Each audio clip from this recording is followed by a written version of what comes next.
ఈ 12వ అధ్యాయంలో ఆ మొదటి వచనంలో దుర్దినములు రాకముందే నిన్ను కలగజేసిన దేవుని నువ్వు జ్ఞాపకం చేసుకోవాలి. ఈ మాట మళ్ళీ చెప్తున్నా.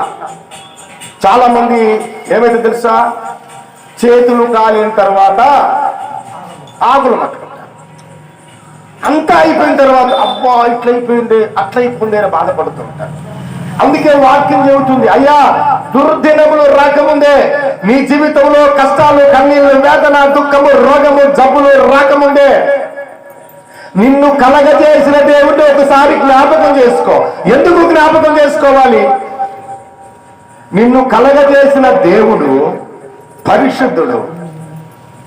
నిన్ను కలగజేసిన దేవుడు పరిశుద్ధుడు కనుక నీవు కూడా పరిశుద్ధమైన జీవితాన్ని ఈ లోకములో అనుభవించాలి.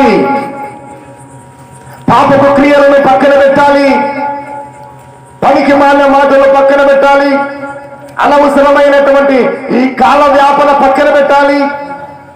దుర్దినాలు వస్తూ ఉన్నాయి. మళ్ళీ చెబుతున్నా, భయంకరమైన దినాలు వస్తూ ఉన్నాయి, గడ్డు దినాలు వస్తున్నాయి. రేపు ఏమి జరుగుద్దో ఎవరికి తెలియదు. పడుకున్నవాడు పడుకున్నట్టే మంచంలోనే మరణిస్తూ ఉన్నాడు. ప్రియులారా, జ్ఞాపకం తెచ్చుకోనండి. ఏ రోగము నీకు వస్తుందో తెలియదు, ఏ వ్యాధి నీకు వస్తుందో తెలియదు, ఏ సమస్య నీ దగ్గర పొంచుకొని ఉందో నీకు తెలియదు. ఇంటి నుండి బయటికి వెళ్ళిన వాడు తిరిగా ఇంటికి వచ్చేంత వరకు నమ్మకము లేదు. కారణం ఏమిటంటే భయంకరమైన దుర్దినాలు. ఎప్పుడైనా చూసామండి, రోడ్డు మీదకి వెళితే ట్రాఫిక్ ఎక్కువైపోయాయి. బండ్లు ఎక్కువ, కార్లు ఎక్కువ, లారీలు ఎక్కువ, స్కూటర్లు ఎక్కువ. ఎవడు ఏ సందులో వస్తాడో, ఎక్కడొస్తాడో, ఎక్కడ గుద్దుతాడో, ఎక్కడ యాక్సిడెంట్ అవుతుందో ఎవరికి. ఇంటికాడ భార్యతో తాత బాయ్ బాయ్ అని అంటాడు.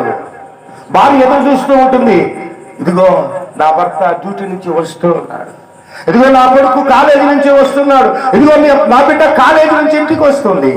మార్గం వచ్చేవాడు లారీ వచ్చి గుద్దేస్తే భార్య మనసు ఎంత బాధపడుతుంది, తల్లి హృదయం ఎంత విలవిలలాడిపోతుంది. కారణం భయంకరమైన దుర్దినాలు.